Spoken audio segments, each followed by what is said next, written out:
नमस्कार, प्रणाम, जय हिंद। तो कैसे हो आप लोग? उम्मीद करता हूँ आप सभी स्वस्थ होंगे, मस्त होंगे, जबरदस्त होंगे। तो दोस्तों, आपके अपने चैनल कैडेट्स पावर एकेडमी पे आ गए हैं एसएससी एमटीएस 2024 के लिए प्रीवियस ईयर 2023 का सेट 5 लेकर। सेट 1, 2, 3 और 4 मैंने पीछे करा रखा है, जिसका लिंक मैंने इस वीडियो के डिस्क्रिप्शन में डाल दिया है, तो वो वीडियो को भी आप देख लीजिएगा। चलिए बिना समय को गवाए अपने वीडियो की तरफ हम आगे बढ़ते हैं। हमारा पहला क्वेश्चन है कि गोवा और नोवा मुंडी खदान भारत के किस राज्य में स्थित है? तो ये जो हमारा ये झारखंड राज्य में स्थित है, यानी कि ऑप्शन नंबर बी बिल्कुल सही होगा।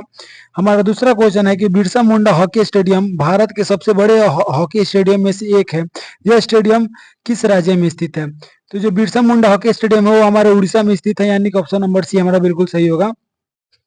तीसरा क्वेश्चन है संविधान आदेश विधेयक 2022 दिसंबर 2022 में पारित किया गया था और यह किस राज्य में संबंधित है?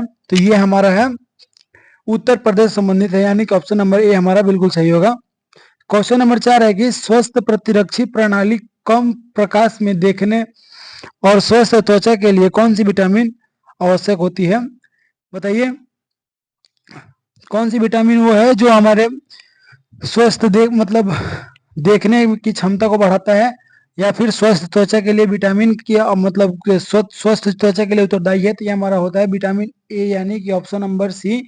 आप इसको ऐसे भी याद रख सकते हैं कि विटामिन ए से रतौंधी का मतलब विटामिन ए की कमी से रतौंधी रतौंधी रोग होता है, यानी कि देखने की क्षमता कम होती है रात में, तो उसको हम ले सकते हैं। मतलब देखिए क्वेश्चन में भी यही है कि कम प्रकाश में देखने की, यानी कि रात में देखने, ठीक है, या शाम के टाइम पे। चलिए,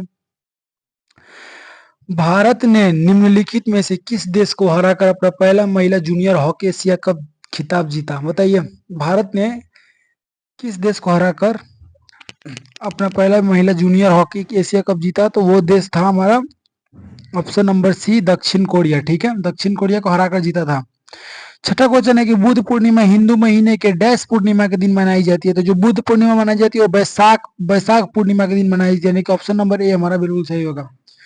हमारा सातवां क्वेश्चन ये है कि गोविंद सागर परियोजना किस राज्य में स्थित है? गोविंद सागर के ऊपर ही भाखड़ा नंगल स्थित है। ठीक है, तो गोविंद सागर परियोजना किस राज्य में स्थित है? तो ये हमारा है हिमाचल प्रदेश में स्थित है, यानी कि ऑप्शन नंबर सी हमारा बिल्कुल सही होगा।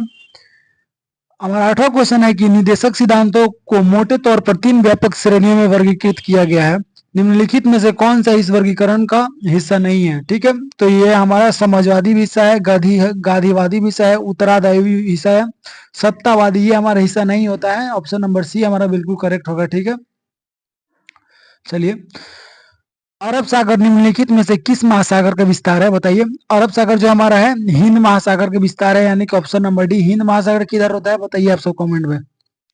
आवर्त सारणी के समूह एक की कौन सी नरम धातु हवा के संपर्क में आने के कुछ सेकंड के भीतर धूमिल हो जाती है? बताइए वो कौन सी धातु है जो मतलब पीरियोडिक टेबल की वो कौन सी धातु है समूह एक की जो हवा के कांटेक्ट में आते ही धूमिल हो जाती है? तो वो हमारा होती है सोडियम होती है, यानी कि ऑप्शन नंबर डी हमारा बिल्कुल सही होगा। ठीक है, बौद्ध काल का सबसे पुराना स्तूप कौन सा है? बौद्ध काल का सबसे पुराना स्तूप कौन सा है? तो बौद्ध काल का सबसे पुराना स्तूप सांची स्तूप है, जो हमारा ऑप्शन नंबर सी में है, यानी कि ऑप्शन नंबर सी बिल्कुल सही होगा।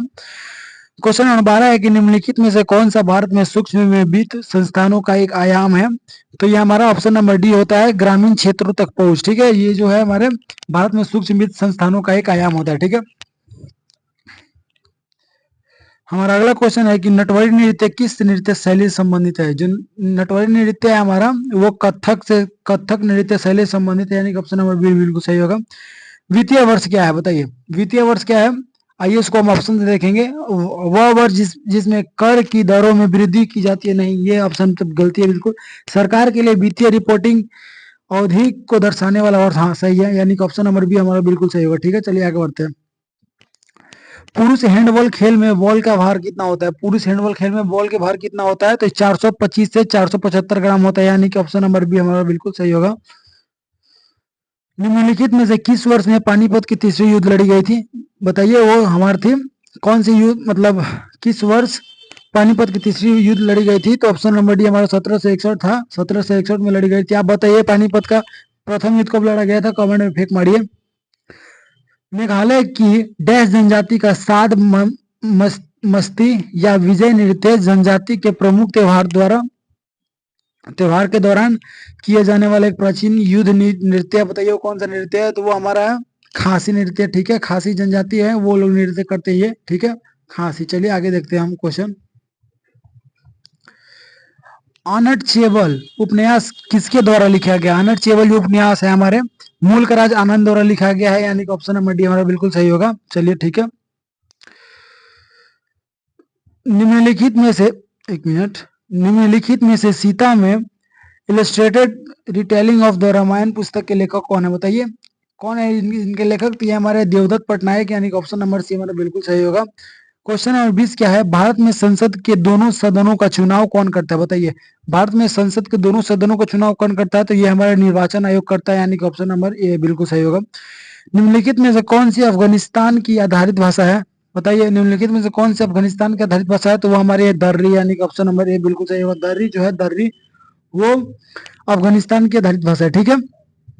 पंडित रविशंकर ने निम्नलिखित में से किस संगीत वाद्य यंत्र को बजाने के लिए दुनिया भर में जाने जाते हैं? बताइए पंडित रविशंकर कौन से नृत्य नृत्य बजाने के लिए दुनिया भर, मतलब कौन से वाद्य यंत्र बजाने के लिए दुनिया भर में जाने जाते हैं? तो वो हमारा है सितार, सितार, ठीक है। दोस्तों वाद्य यंत्र के लिए, वाद्य यंत्र और उनके वादक के लिए बहुत जल्द एक वीडियो आ रहा है जिसका लिंक भी मैं इस वीडियो के डिस्क्रिप्शन में डाल दूंगा। अगर आप ये वीडियो लेट से देख रहे हैं तो उस डिस्क्रिप्शन चेक कर लीजिए एक बार, उस वीडियो का भी लिंक आपको मिल जाएगा। ट्रिक से, पूरा एकदम ट्रिक से बताया गया है, ठीक है, वाद्य यंत्र और उनके वादक को, ठीक है।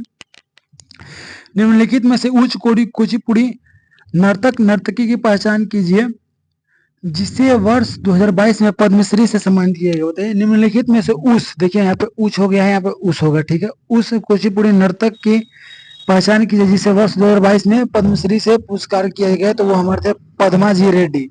पद्म से इनको नाम याद रख सकते हैं, पद्मा, पद्म से पद्मा, पद्मा जी रेड्डी, ठीक है। इनको 2022 में पुरस्कारित किया गया था, ठीक है। चलिए आगे देखते हैं क्वेश्चन। शंभू महाराज निम्नलिखित में से किस कथक घराने से के प्रसिद्ध गुरु थे? शंभू महाराज जो थे निम्नलिखित में से किस कथक घराने के प्रसिद्ध गुरु थे? तो ये हमारे लखनऊ से थे, ठीक है। लखनऊ के जो राजघराना था उसमें के प्रसिद्ध कथक वाले, ठीक है, गुरु थे। चलिए लास्ट क्वेश्चन है हमारा। 1927 में मंदिर प्रवेश आंदोलन किसने शुरू किया था?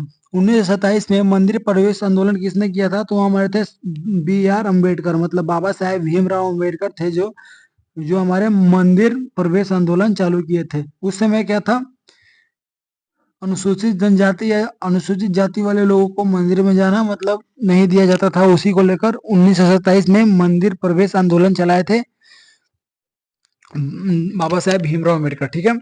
तो दोस्तों मिलते हैं अब एक बहुत सारा, मतलब देखिए इस चैनल पे आपको मतलब मैक्सिमम ट्रिक्स ही मिलेगा, ठीक है।